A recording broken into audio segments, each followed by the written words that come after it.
오늘 주시는 하나님의 말씀은 창세기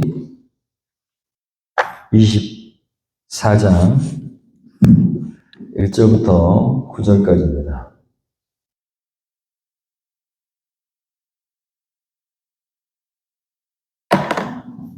창세기 24장 1절부터 9절까지 개역개정 성경으로 온 교회가 같이 쓰고 있는 개역개정 성경으로 제가 봉독합니다. 아브라함이 나이가 많아 늙었고 여호와께서 그에게 범사에 복을 주셨더라. 아브라함이 자기 집 모든 소유를 맡은 늙은 종에게 이르되 청하건대 내 허벅지 밑에 내 손을 넣어라. 내가 너에게 하늘의 하나님 땅의 하나님이신 여호와를 가리켜 맹세하게 하노니 너는 내가 거주하는 이 지방 가나안 족속의 딸 중에서 내 아들을 위하여 아내를 택하지 말고 내 고향 내 족속에게로 가서 내 아들 이삭을 위하여 아내를 택하라. 종이 이르되 여자가 나를 따라 이 땅으로 오려고 하지 아니하거든. 내가 주인의 아들을 주인이 나오신 땅으로 인도하여 돌아가리까. 아브라함이 그에게 이르되 내 아들을 그리로 데리고 돌아가지 아니하도록 하라. 하늘의 하나님 여호와께서 나를 내 아버지의 집과 내 고향 땅에서 떠나게 하시고 내게 말씀하시며 내게 맹세하여 이르시기를 이 땅을 내 씨에게 주리라 하셨으니 그가 그 사절을 너보다 앞서 보내실지라. 내가 거기서 내 아들 위하여 아내를 택할지니라. 만일 여자가 너를 따라오려고 하지 아니하면 나의 이 맹세가 너와 상관이 없나니 오직 내 아들을 데리고 그리로 가지 말지니라. 그 종이 이에 그의 주인 아브라함의 허벅지 아래에 손을 넣고 이 일에 대하여 그에게 맹세하였더라. 아멘. 세 번역 성경으로 한 절씩 교독하면서 말씀을 마음에 담고 또 이해하고 하나님 주신 뜻을 마음에 새기도록 하겠습니다. 아브라함은 이제 나이가 많은 노인이 되었다. 주님께서는 아브라함이 하는 일마다 복을 주셨다. 아브라함이 자기 집 모든 소를 맡아보는 늙은 종에게 말하였다. 너의 손을 나의 다리 사이에 넣어라. 나는 내가 하늘의 하나님, 땅의 하나님이신 주님을 두고서 맹세하기를 바란다. 너는 나의 아들의 아내가 될 여인을 내가 살고 있는 이곳 가나안 사람의 딸들에게서 찾지 말고 나의 고향, 나의 친척이 사는 곳으로 가서 거기에서 나의 아들 이삭의 아내 될 사람을 찾겠다고 나에게 맹세하여라. 그 종이 아브라함에게 물었다. 너는 이미 되실 여인이 저를 따라오지 않겠다고 거절하면 어떻게 해야 합니까? 제가 주인 어른의 아드님을 데리고 주인께서 나오신 그 고향으로 가야 합니까? 아브라함이 그에게 말하였다. 절대로 나의 아들을 그리로 데리고 가지 말아라. 주 하늘의 하나님이 나를 나의 아버지 집 내가 태어난 땅에서 떠나게 하시고 나에게 말씀하시며 나에게 맹세하여 이르시기를 내가 이 땅을 너희 씨에게 주겠다 하셨다. 그러니 주님께서 천사를 너희 앞에 보내셔서 거기에서 내 아들의 아내 될 사람을 데려올 수 있도록 도와주실 것이다. 그 여인이 너를 따라오려고 하지 않으면 너는 나에게 한 이 맹세여서 흘려난다. 다만 나의 아들을 그리로 데리고 가지만은 말아라. 9절. 그래서 그 종은 손을 주인 아브라함의 다리 사이에 넣고 이 일을 두고 그에게 맹세하였다. 아멘. 할렐루야.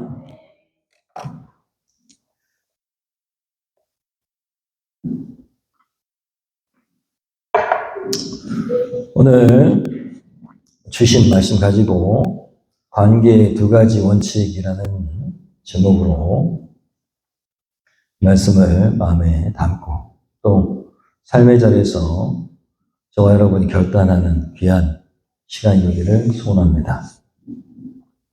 오늘 말씀에서 발견할 수 있는 관계의 원칙, 그리스도인의 원칙이 있습니다. 하나님은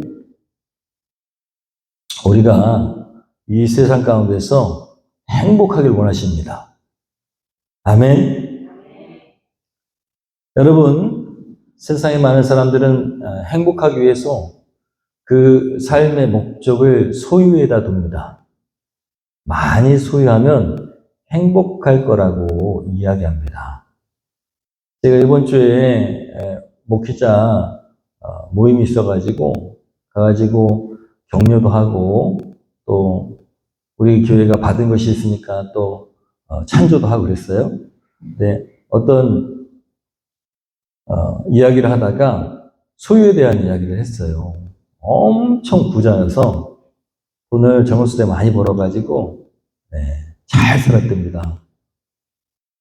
그런데 어느 날 갑자기 아내한테 이만큼 돈을 찾아가지고 실제 있었던 일이에요. 그 목사님이 하신 일.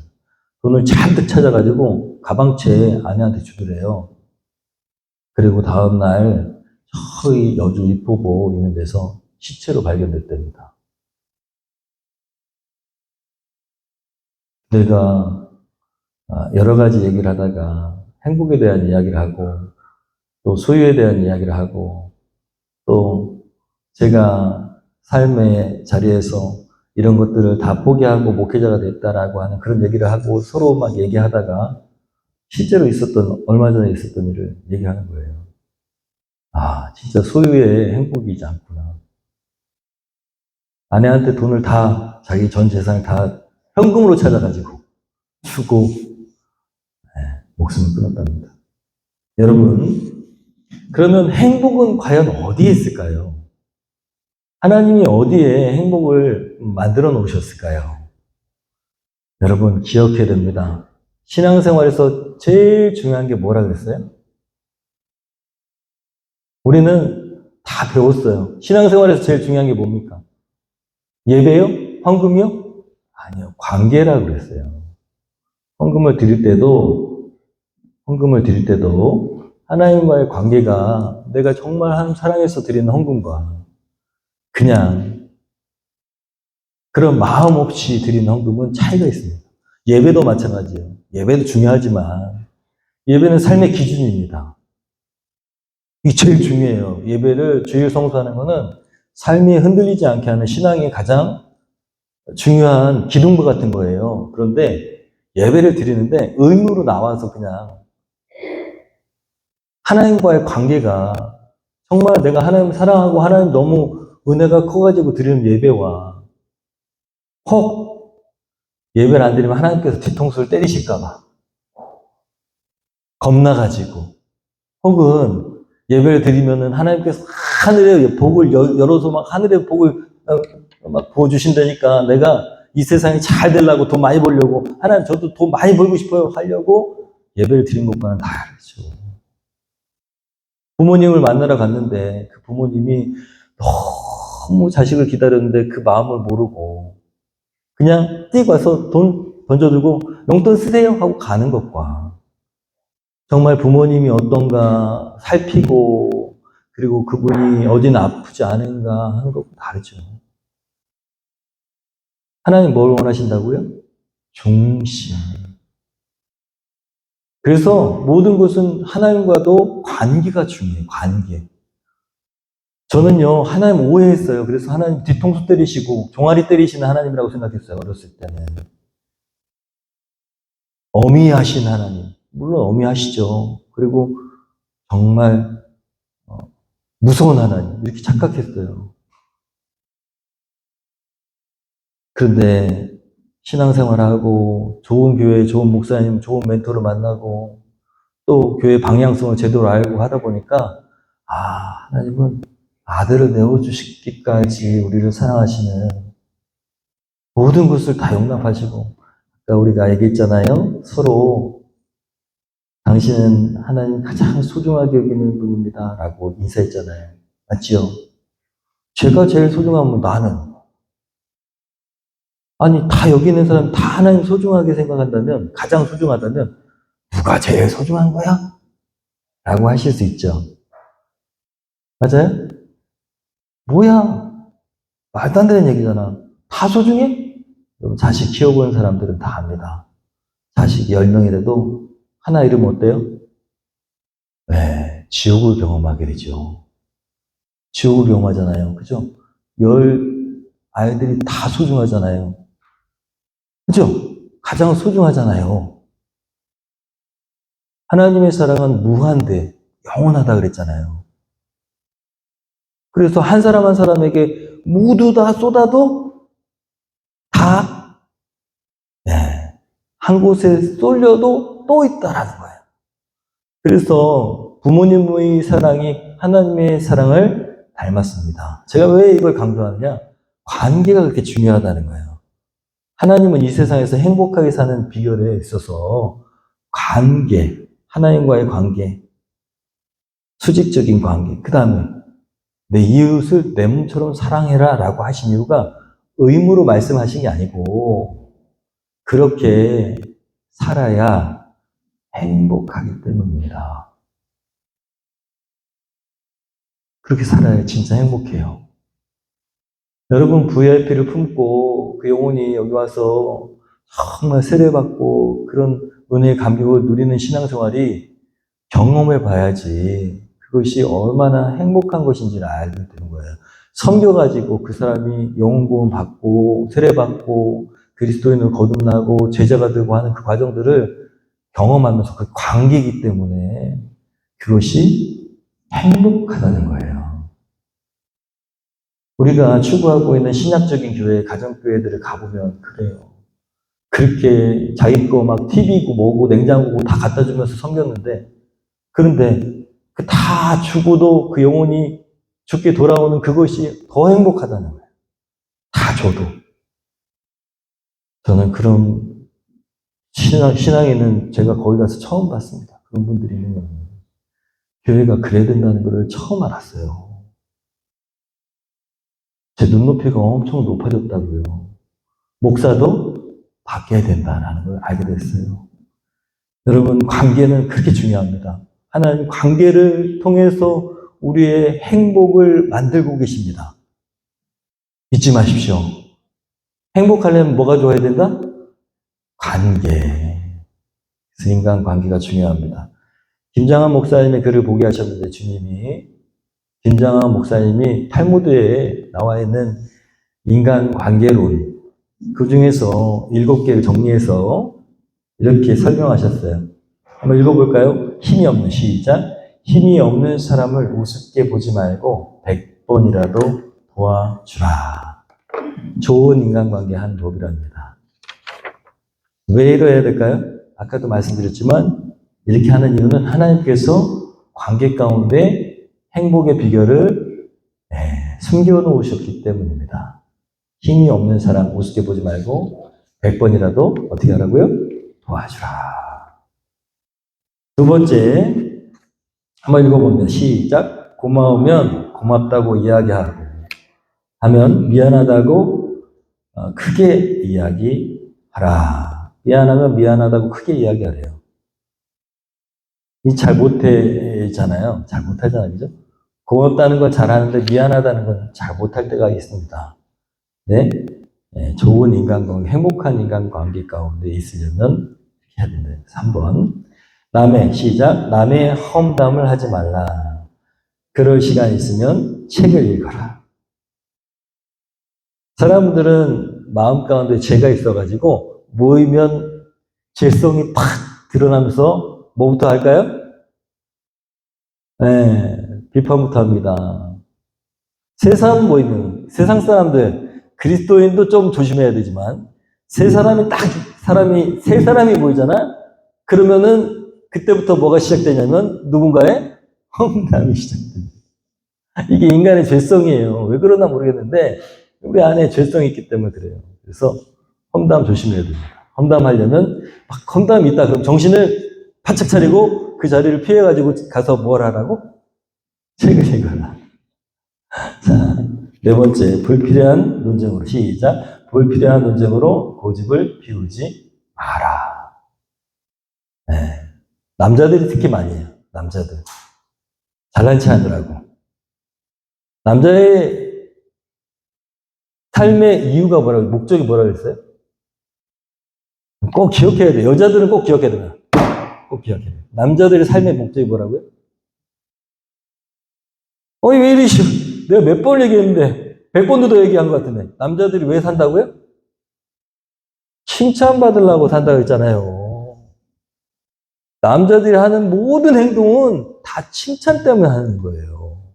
그거 안 받으면요, 안 해요. 당연히 하는 건 안 해요. 아시겠죠? 꼭 기억하세요. 남자들이 칭찬 안 해주면 안 가요. 충고하면 안 가요, 거기. 다시는 안 만나요. 꼭 기억하세요. 남자는 뭐로 살아가는 존재다? 칭찬. 남자는 항상 칭찬에 갈급해 있어요. 기억하십시오. 논쟁하지 마시고, 충고하지 마시고 칭찬해야 됩니다. 남자는. 여자는 뭘로 살아갈까요? 저는 여자가 아니라 자꾸 이론적인 거예요. 저는 공부를 했기 때문에. 여자는 뭐로 살아요? 사랑받기 위해 삽니다. 주목받기 위해 살고요. 알아요. 그게 달라요. 여자는 그리고 관심과 막 이렇게 나를 알아주는 거, 그거를 사랑으로 여기는데, 남자 안 그래요. 남자는 관심과 주목, 그리고 뭐, 내가 사랑한다고 막 이렇게 뭐 충고해주고, 안 바래요. 남자는 뭐 때문에 산다? 잊어버리면 안 됩니다. 그냥 칭찬해주면 그 사람은 다 뭐든지 해줘요. 아시겠죠? 남편한테, 주변 남자들한테 해보시라고. 남자는 칭찬하면 간이고 쓸기고 다 빼줍니다. 고로 저도 뭐다? 남자다. 아시겠죠? 남자는 그렇습니다. 남자는 자기를 칭찬해주는 사람, 인정해주는 사람을 위해서 뭘 한다고요? 목숨을 버린다. 리더가 자기를 칭찬해주고 인정해주고 너 이렇게 하면 어떻게 한다고요? 되게 단순해요. 그 사람을 위해서 목숨을 버리는 게 남자라고요. 얼마나 단순하죠? 네. 여자는 자기를 관심을 가져주고 사랑을 해주고 끊임없이 사랑을 확인하려고 하잖아요. 네, 그렇습니다. 자, 5. 시작. 얘 친구들을 챙겨라. 그들은 당신이 가진 최고의 자산이다. 여러분, 제가 이번에 많이 느꼈어요. 그럼 자주 연락해야지, 뭐 행사가 있으면은 연락해도 오잖아요. 관계는 정말 중요합니다. 아시겠죠? 6번, 자신을 시작, 성찰하라. 일주일에 1시간이라도 내가 어떤 사람인지, 어떤 사람이 되고 싶은지를 혼자서 생각해보라. 7. 오늘 함께하는 사람과의 시간을 소중히 생각하라. 이렇게 인간관계의 7가지를 김장한 목사님이 정리하셔가지고 칼럼에 쓰셨어요. 이거 보면서, 관계를 지혜롭게 하는 사람들은 이렇게 하는 사람들이구나. 여러분, 내가 지금 관계하고 있는 사람들 소중하게 생각하지 않으면서 다른 사람한테 아무리 잘해봐야 할 수는 없습니다. 내 가족에게 소홀하면서 다른 사람한테 열심히 섬겨봐야 결국 나중에 다 무용지물이 됩니다. 그래서 내 주변에 있는 가까운 사람부터 이렇게 바운더리를 점점 잘 넓혀가면서, 물론 비전은 크게 가져야죠. 가정과 나라를 넘어서서 세계를 품어야죠. 그게 그리스도인입니다. 비전은 크게, 하나님 주신 비전은 크게 내가 열방을 구원하리라. 가정에 너무 매이지 마시고, 그러나 가정부터 그렇게 관계를 잘 해나가시기를 바랍니다. 진리는 아니죠? 탈무드가 진리는 아니잖아요. 그냥 관계의 원칙입니다. 오늘 말씀 보시면 인간관계에 있어서 중요한 것들이 나옵니다. 오늘 말씀은 아브라함이 며느리를 얻는 과정이 기록되어 있어요. 예전에 우리 나라에도 그랬잖아요. 사람 하나 잘 들어오면 잘 되고, 사람 하나 잘못 들어오면 집안이 망한다. 그런 얘기를 했어요. 지금은 며느리가 집으로 들어오지 않습니다. 착각하시면 안 됩니다. 지금은 사위가 집으로 들어옵니다. 사위가 집으로 들어와. 며느리 안 들어와. 장가를 보내는 것이지 시집을 오는 것이 절대 아닙니다. 착각하시면 안 됩니다. 장가를 보내는 거예요. 네. 어쨌든 사람이 그렇게 중요하다는 거예요. 그래서 아브라함이 자신의 며느리를 구하는데, 이삭의 아내를 구하는데, 하나님의 응답을 따라서, 하나님 신앙을 따라서, 하나님의 신앙을 따라서 며느리를 구하는 과정이에요. 믿음직한 종, 오랫동안 같이 아들처럼 지냈던, 그래서 다메섹 사람 엘리에셀이라고 생각하기도 합니다. 나오잖아요. 이 사람에게, 이 엘리에셀에게 제 재산을 물려주겠습니다라고 아브라함이 예전에 젊었을 때 했잖아요. 나는 자손이 없으니까 여기 이 믿음직스러운 이 종에게 내 재산을 물려주고 내 기업을 물려주겠습니다 하고 하나님께 기도했잖아요. 그죠? 그 종일지도 모른다고 생각해요. 그 종을 불렀어요. 아닐 수도 있지만 어쨌든 믿음직스러운 종을 불러가지고 맹세를 지키는 장면이에요, 오늘. 무슨 맹세를 지킬까요? 네? 며느리를 구해오라는 거야. 이삭의 아내를 구해오라는 얘기입니다. 누구한테? 종에게. 그래서 맹세를 하게 합니다. 허벅지에 손을 넣고, 아브라함이 이렇게 다리를 벌리고 있으면 그 안에다 손을 넣고, 이상하죠? 웃기죠? 그런데 허벅지 아래는 성기를 뜻하는 그런 단어입니다. 그래서 예전 사람들은 거기에다가 손을 넣고 맹세하면 생명을 건 맹세, 절대로 어기지 않겠다라고 하는 맹세래요. 고대의 습관이래요. 그래서 그런 맹세를 시킨 거야. 아브라함의 다리 허벅지 사이에다가 손을 넣고 그 종이 맹세를 하는 거야. 어떤 맹세를 했습니까? 이삭의 아내를 요 가나안 땅이 아니라 내 원래 고향 저기 갈대아 우르의 그 지역으로 하란으로 가가지고 구해와라. 응? 그런 얘기입니다. 거기 친척들이 있는 그 지역으로 가서 구해와라. 첫 번째. 데리고 와라. 두 번째. 그 여인이 이쪽으로 와야지 아들이 저쪽으로 가면 안 된다. 만약 갔는데 우리 딸은 못 보내고 그리고 여기가 훨씬 잘 살고 부유한데 뭐 거기 땅도 없다며. 그러니까 여기 서울로 오라고. 서울로 와야지 성공하지. 이렇게 하면 안 된다 이거야. 내 아들을 글로 보낼 수는 없다. 대신 거기서 와야 된다. 그 며느리가 될 사람이 쫓아오지 않는다면 지금 맹세는 뭐다? 파해진다. 맹세는 아무것도 아닌 걸로 그냥 끝낸다. 라는 그런 맹세였어요. 여러분, 그래서 두 가지를 아브라함이 염두하고 있어요. 첫 번째는 약속의 땅입니다. 약속의 땅이 어디예요? 아브라함 입장에서는 저쪽 하란이 아니고 여기 가나안이죠. 가나안. 여기를 벗어나서 다시 떠나온 그 고향 쪽으로는 가지 않는다는 원칙이야. 그게 하나님과의 약속이에요.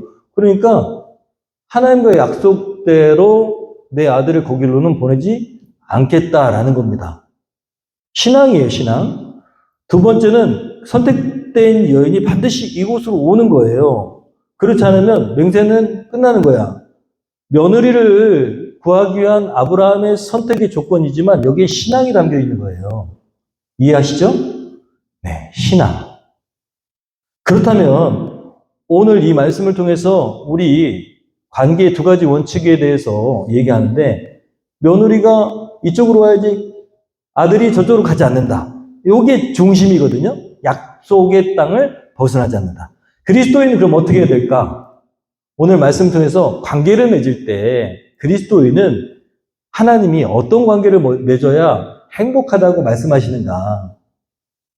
어떤 관계를 맺어야 그리스도인은 신앙의 그런 다른 관계를 맺는 것인가가 나와 있다는 거예요. 제게 주신 마음은 그렇습니다. 첫 번째 읽어보겠습니다. 하나님께서 시작 하나님께서 주관하신다. 여러분 이 말씀을 보면 하나님께서 주관하신다는 게 뭘요? 뭘?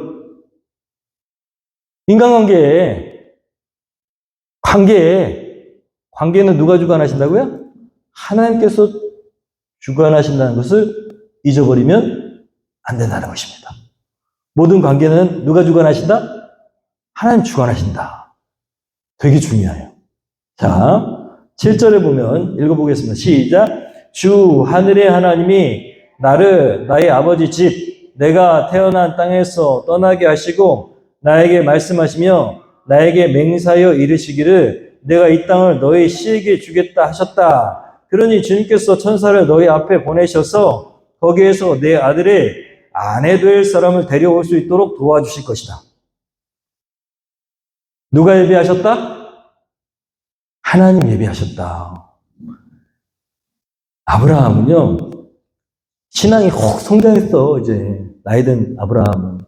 뭘 기점으로? 아들 이삭을 하나님께 드리기로 결정하고, 그리고 이 아들을 하나님께서 새로 살려주실 것이라고 생각했다고 그러잖아요. 그러면서 아들을 진짜 죽이려고 그랬어요. 불에 태워 죽이려고. 칼을 들었을 때 하나님께서 아브라함아, 아브라함아. 두 번이나 막 강조하시면서 급하게 부르셨어요. 진짜 찌를까봐. 그런 다음에 아브라함 뭘 경험했냐면 여호와 이레, 우리가 잘 아는 이레의 하나님, 준비하신 하나님을 경험했어요. 아들 대신에 저 숲풀 사이에 예배에 내오신 양을 발견했어. 할렐루야. 하나님 준비해 주시는 분이십니다. 그러고 나서 아브라함은 바뀌었어요. 경험하고 나니까 우리도 바뀌었죠. 저는 바뀌었습니다. 저는 바뀌었어요. 하나님은 불가능이 없으신 분이라는 사실을 저는 알고 있어요, 이제. 이제는 추후에 의심도 없어요. 하나님께서 모든 것을 주관하시고 약속대로 하신다라는 것을 저는 이제 경험했어요. 저는 흔들리지 않아요. 하나님께서 여기를 채우실 것입니다. 하나님께서 교회를 세우실 거예요. 그리고 하나님께서 놀라운 일을 계속 행하실 겁니다. 경험하고 있고, 그리고 저는 이제는 흔들리지 않아요. 예전에는 조금 의심이 있었어. 경험해보니까 하나님은 진짜 놀라우신 분이구나. 경험한 저만큼 제가 아무리 사람들한테 떠들고 목사님들한테 떠들어도 알까요, 모를까요? 몰라요. 제가 누구한테, 후배 목사한테 하나님이 다 하신다고. 걱정하지 말라고. 돈, 인력은 아무것도 아니라고. 개척하라고. 그래서 할까요, 안 할까요? 못해요. 경험한 사람만 해. 한다고. 그런 사람은 진짜 믿음이 좋은 사람이에요. 그죠? 경험했어요. 아브라함 경험했어. 여호와 이레 하나님을 경험했어요. 할렐루야. 그리고 나서 하나님께서 다 준비하실 거다. 누구도? 이삭의 아내도 준비해 놓으셨다. 라고 그렇게 종에게 얘기합니다. 여러분, 모든 만남의 인간관계에는 하나님 섭리와 예비하심이 있는 줄 믿습니다. 따라서 늘 인간관계는 최선을 다해야 됩니다. 최선을 다해야 돼. 그러나 때로는 너무 연연해 할 필요가 없어요. 끌려가서는 안 된다는 거예요. 특히 비신자하고의 인간관계에서 끌려가면 안 됩니다. 하나님이 뭘 예비해 놓으셨다? 관계를 예비해 놓으셨다. 올바른 교회 8년이 지났는데 여러 가지 우여곡절이 많았어요. 막 성장하다가 갑자기 코로나 만나가지고 다 이제 예배를 못 드리니까 다 다시 돌아가 버렸어. 그리고 또 왔던 분들도 예배 드리다가 또 어떤 이유에서 떠나기도 하고. 그래서 한 번은 제가요, 그렇게 떠나가는 성도들 때문에 너무 힘들고 마음이 아파가지고 멘토 같은 목사님들이 많이 있는데 그분한테 전화했어요. 그래서 찾아가고 그래서 이야기했어요. 그분은 리더들 5명이 다 목장을 데리고 나가버렸어요. 어떻게 견디셨어요? 저 진짜 존경하는데 그런 분이 없는데 어떻게 이해가 안 돼요. 정말 이해가 안 돼. 사단이 한 일이겠죠. 엄청 바르시거든요. 엄청 바르고 겸손하고 검소하고 지금도 그렇게 진짜 말도 안 되는 일이에요. 와, 이제 깜짝 놀랐어요. 그분이 사시는 데가 임대주택이에요. 그 똑같은 저는 차를 타는데 옛날 차 있잖아요. 그러시지 않아도 되거든요. 게다가 많은 큰 교회에서 오라고 그랬는데 안 가고 소신껏 진짜 하나님 원하시는 교회 하시는 분. 게다가 유학까지 갔다 오시고 학위도 대단한 학위를 갖고 계신 분인데. 근데 그분하고 얘기하는데 이렇게 얘기하시더라고 그분이. 오고 가는 것은 하나님의 주권이고 하나님의 성도가 얼마나 많은가를 평가하시지 않고 얼마나 사랑하고 섬겼는가를 보실 겁니다. 눈물 나요.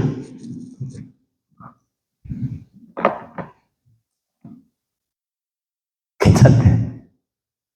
나는 몇 명 떠나가는 것이 그렇게 마음이 아프고 나는 실패해갖고 그런데 그분은 이렇게 얘기하시다.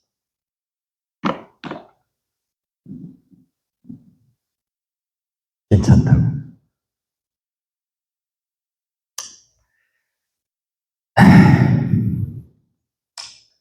그 이후로 저는 늘 내가 최선을 다해 사랑했는가 이걸 생각하게 됐어요. 너무 부끄럽습니다. 사실은 내가 최선을 다해서 사랑했는가. 근데 참 부끄러워요. 그리고 가끔 가다는 우리 교회 성도도 아닌데 자꾸 연락해가지고 근데 하나님이 여기다 대고 최선을 다해 사랑했니? 하는 그런 소리를 주시는 것 같아서 그 사람을 포기할 수는 없어요.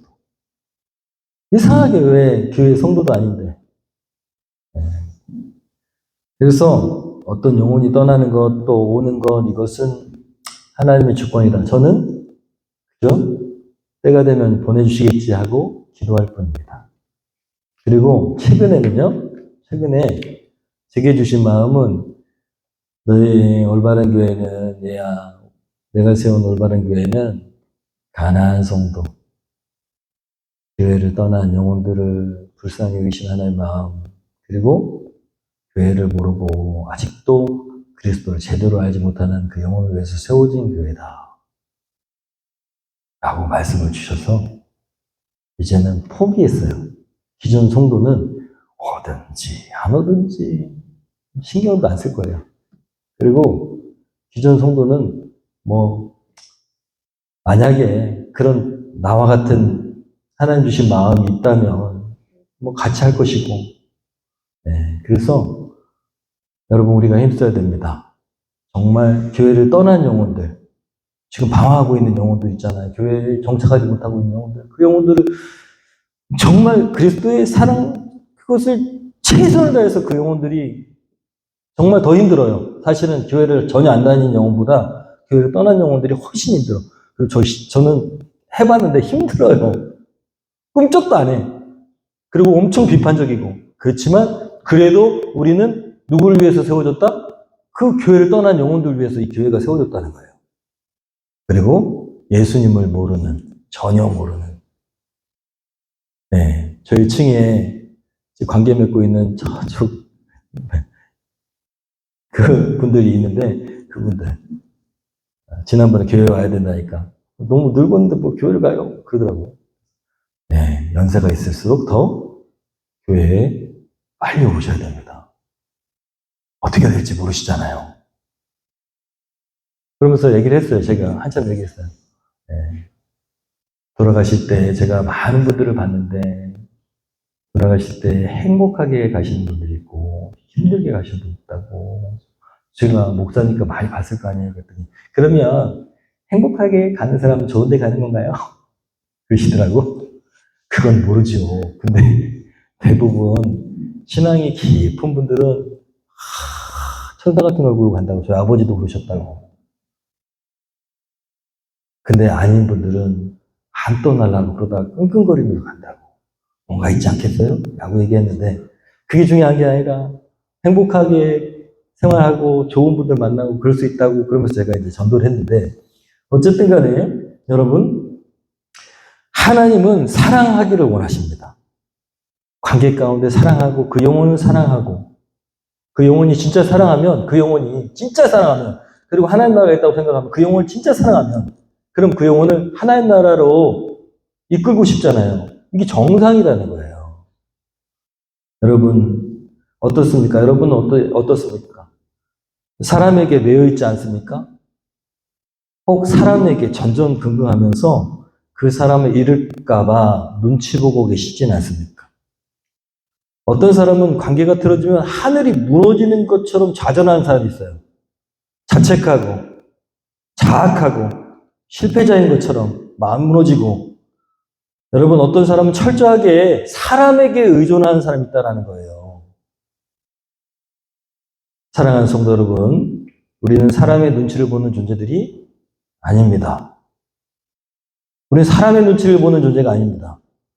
사람을 의지하는 존재도 되어서는 안 됩니다. 사람은 믿고 의지할 대상이 아니라 사랑할 대상입니다. 섬겨야 될 대상입니다. 믿고 의지할 유일한 분은 오직 하나님 아버지십니다. 우리 주 예수 그리스도십니다. 전전긍긍하는 인간관계는 행복하지 않습니다. 여러분 사람에게 마음을 뺏기지 않는 저와 여러분 되기를 소원합니다. 하나님께서 인간관계를 주관하고 계시다는 사실을 잊지 않는 저와 여러분 되기를 소원합니다. 따라서 늘 당당하고 담대하게 인간관계를 하시고 그리고 하나님 원하시는 내가 받기보다는 주는 인간관계가 되기를 소원합니다. 할렐루야. 늘 옆에 있는 사람, 그 사람이 하나님께서 맺어주신 좋은 그런 내 신앙과 삶의 동료라는 사실. 그분이 교회를 안 다녀도 이분은 특별하다. 왜? 지금 하나님께서 내 옆에 있게 하셨으니까. 할렐루야. 그래서 주변에 있는 사람들 소홀히 여기면 안 됩니다. 만나고 있는 그 사람들, 관계하고 있는 사람들 소홀히 여기면 안 됩니다. 하나님께서 특별한 섭리를 가지고 우리를 만나게 하셨으니까요. 두 번째, 인간관계 두 번째 원칙, 돌아가지 않는다. 시작. 돌아가지 않는다. 여러분, 돌아가지 않는다는 것이 오늘 말씀의 핵심 두 번째입니다. 아브라함이 종에게 얘기했어요. 두 번이나 얘기했어. 한번 읽어볼까요? 강조해서 얘기했어요. 아브라함이 그에게 말하였다. 시작. 절대로 나의 아들을 그리로 데리고 가지 말아라. 8절. 그 여인이 너를 따라오려고 하지 않으면 너는 나에게 한 이 맹세에서 풀려난다. 다만 나의 아들을 그리로 데리고 가지만은 말아라. 돌아가지 않는다. 이해되시죠? 네, 우리 인간관계의 두 번째 원칙은 돌아가지 않는답니다. 무슨 얘기냐? 여러분, 약속의 땅에 우리가 있는데 저 집 떠나온 땅으로 돌아가지 않는다. 합니다. 많은 그리스도인들이 분명히 저쪽 땅에서 이쪽 땅으로 떠나오는 거거든요. 그 전에 저 세상의 방법에서 하나님의 방법으로 오는 거거든요. 그래서 교회에 나오고 그리스도의 제자가 되기로 결단했거든요. 그런데 여전히 저쪽에 가 있는 사람이 있습니다. 저쪽에 발을 딛고 있는 사람이 있어요. 거기에다 중심을 두고 있는 사람이 있다고요. 그러면 어떻게 되냐? 반드시 여러분 넘어지게 되어 있습니다. 사단은요, 우리의 방향성이 중요한데 우리는 여러분 저 떠나온 땅에서 저쪽으로 가는 방향성을 바꾼 사람들이에요. 계속 그걸 가야 돼요. 저쪽으로 돌아가서는 안 됩니다. 아브라함 지금 얘기하고 있는 거예요. 돌아가지 않는다. 내 아들은 돌아가지 않는다. 아무리 거기가 대단한 뭐가 있어도 거기에 아주 훌륭한 며느리가 있어도 거기에 아주 대단한 부귀가 있고 명예가 있고 뭐가 있어도 돌아가지 않는다. 우리는 약속의 땅에 머무른다.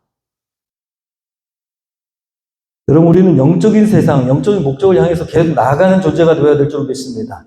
신앙생활이 인간관계보다 우선돼야 됩니다.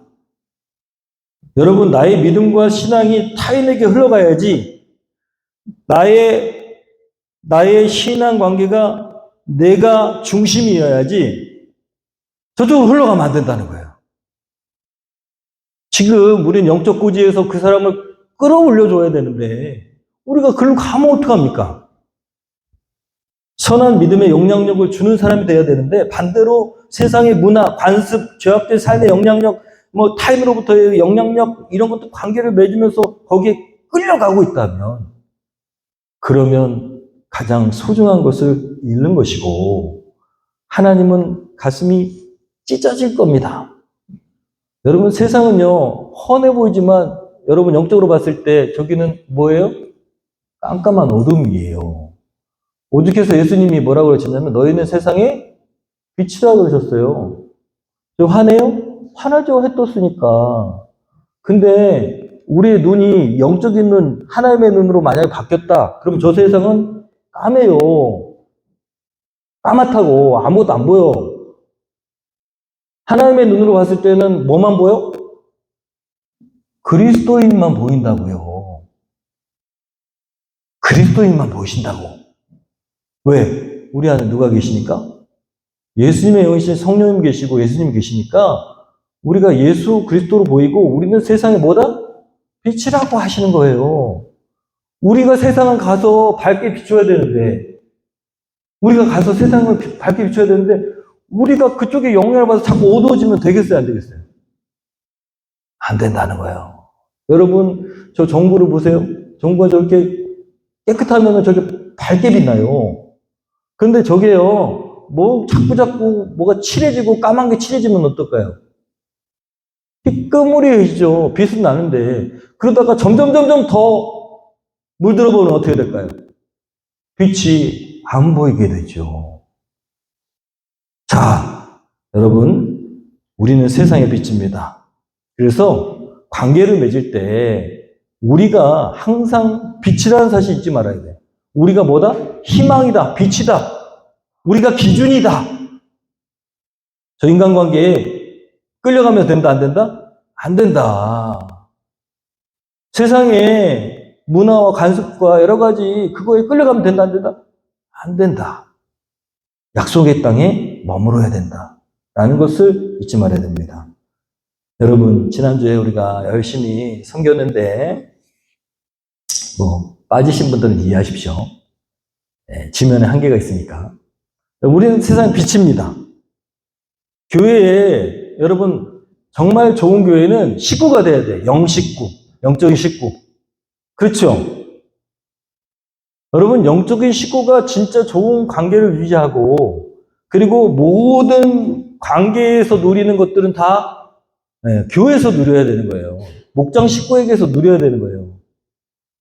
안 그러면 결국 좋은 관계로 맺고 있는 저 세상 사람들과 교제를 하기 시작하면 어떻게 되냐면 그러면 여러분 돌아보게 됩니다. 돌아본 사람이 있어요. 롯의 아내 돌아봤죠. 뭐가 됐습니까? 소금기둥이 됐어요. 너희는 세상의 빛이라 소금이라 했더니 진짜 소금이 됐어. 여러분 잘못된 소금이 돼서 안 된다는 거예요. 우리는 우리의 삶에서 하나님이 떠나게 하신 곳, 다시 말해 그리스도인이 되면서 떠난 자리로 다시 돌아가는 것은 어리석은 일입니다. 권영동 목사님, 주사님께 권영동 목사님이 사고를 하셔가지고 근데 하필이면 또 그 사고 전날 우리가 모임을 가졌어요. 여러 가지 이야기를 하면서 따님 이야기도 하고 따님이 너무 내성적이라 대학교 갔는데 아직도 친구가 없다. 기도해달라고. 그리고 우리 딸도 그렇고 저도 생각했습니다. 저도 그런 사람이었어요. 엄청 내성적이라. 그래서 제 아이들이 내성적이라 친구를 잘 못 사귀고 그런 거 다 이해해요. 제가 그랬으니까. 근데 학기가 거듭되면 나는 다음 또 누구를 어떻게 사귀어야 될지 잘 모르는 사람이었어요.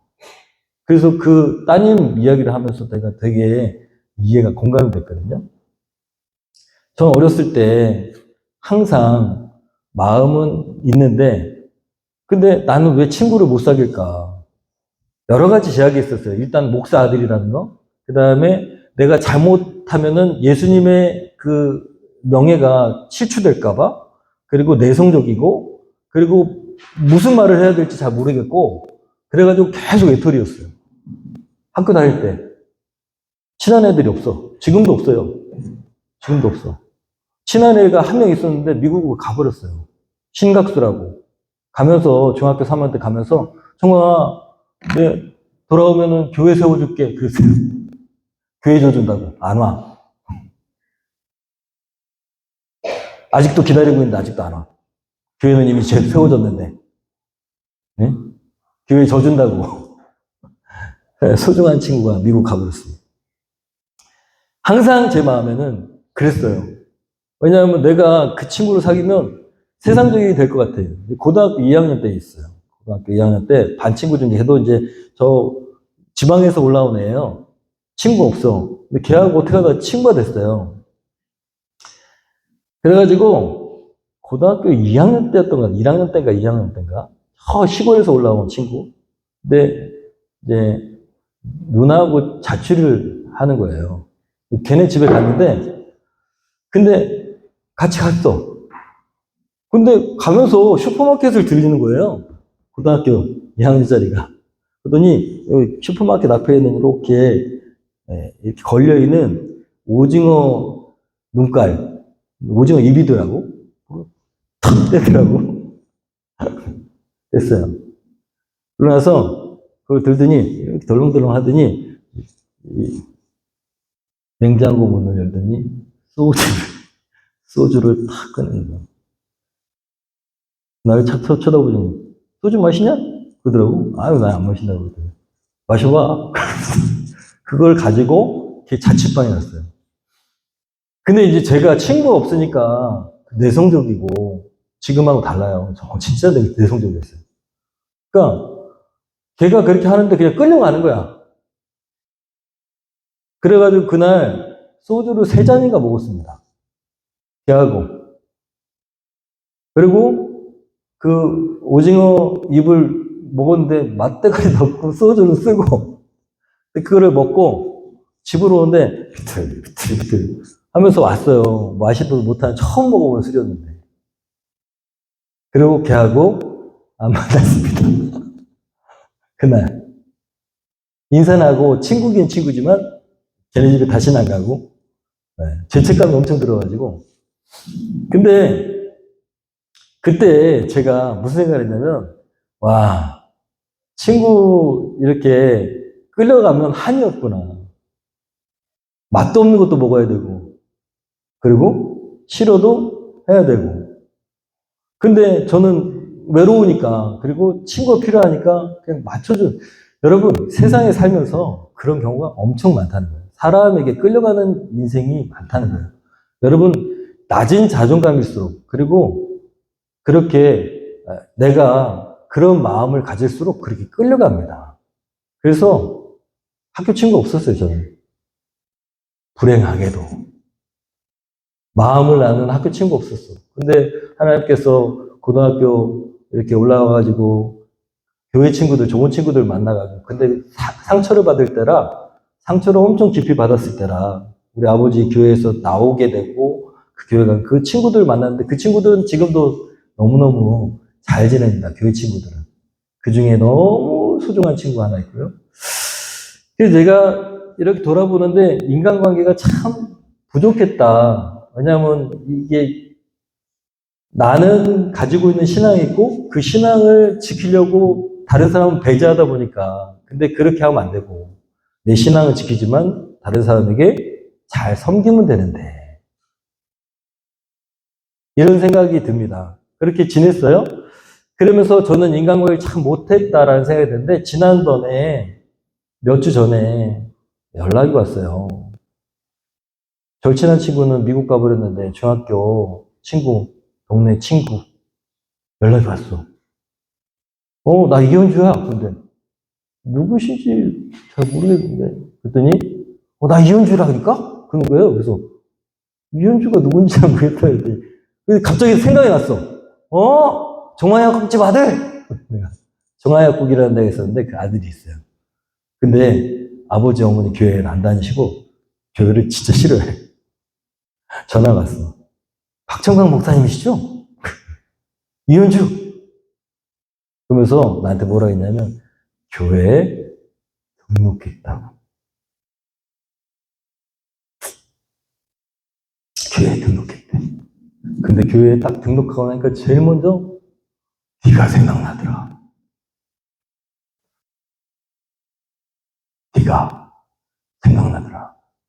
목사 아들 너, 박정강 목사가 된다고 그렇게 얘기했던 너, 네가 생각나더라. 계속 너를 생각하고 있었어. 계속 너가 생각났어. 미국 가서 공부할 때도 네가 생각났어. 우리 와이프가 신앙이 엄청 좋은데 그렇게 교회를 다녔는데 내가 이제야 등록했다. 그럼 나 생각난다고 전화했어요. 이현주. 얘가 이현주입니다. 제가 찾아봤어요. 유명해. 고려대학 법학을 나와가지고. 네. 서울지법에 부장 검사를 하고 지금은 삼성물산의 법무팀 팀장을 한답니다. 그런데 몇 주 전에 등록을 했답니다. 얘가 이현주예요. 우리 학교 중학교 때 반장. 공부를 엄청 잘했어요. 제가요, 인간관계가 실패자라고 생각했는데, 아니더라는 거예요. 하나님 위로하셨어요, 저를.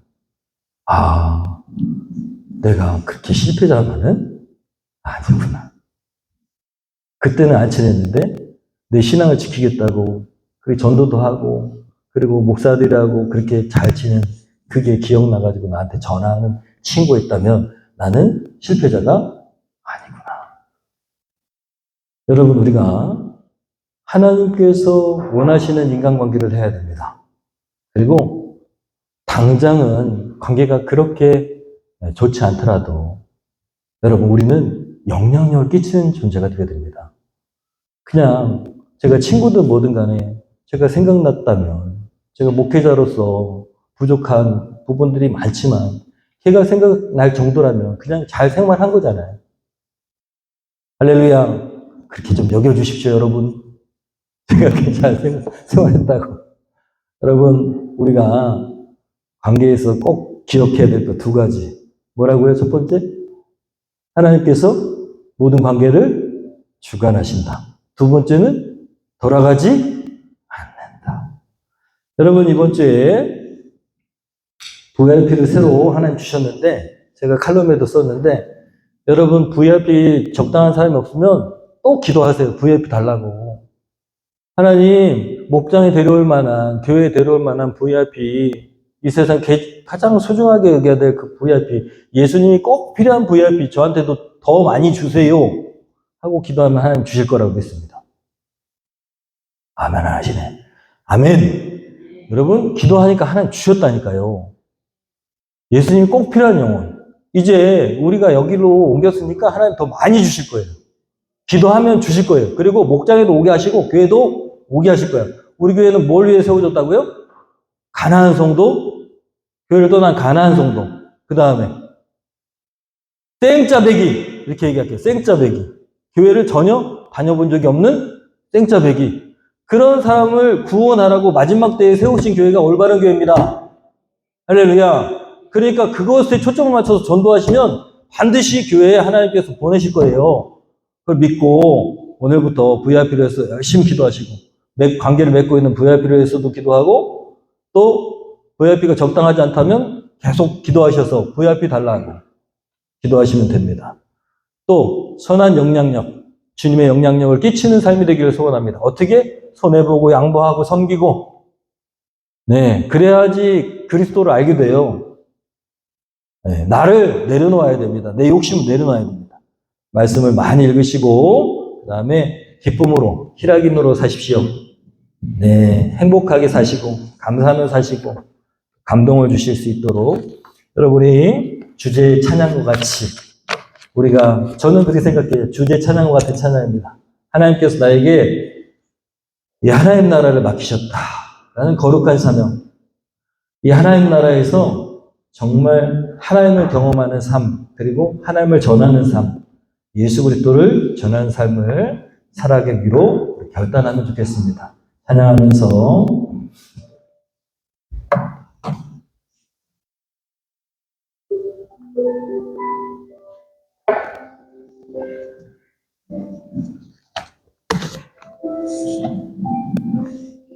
우리 마음에 결단하면서 결단 찬양하겠습니다.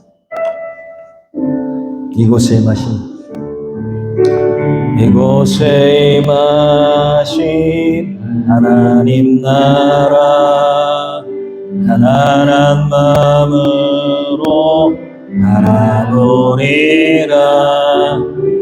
먼저 그 나라 그 뜻 구하며 나의 삶들이 주님이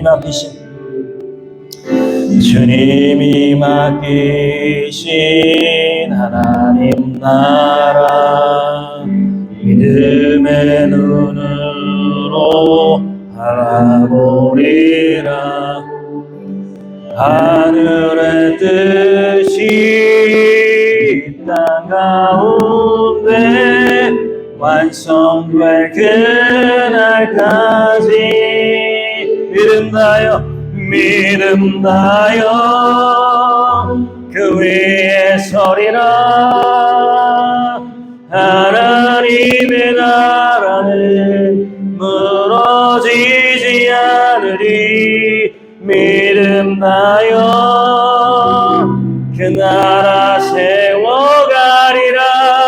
주님 곧 오실 때까지 믿음 다여. 한 번 더 찬양합니다. 믿음 다여 그 위에 서리라. 하나님의 나라는 무너지지 않으리. 믿음 다여 그 나라 세워가리라. 주님 곧 오실 때까지. 우리 시간에 결단 기도합니다. 주님, 내가 지금 품고 있는 그 VIP가 하나님의 사랑을 받도록 제가 어떻게 하면 됩니까?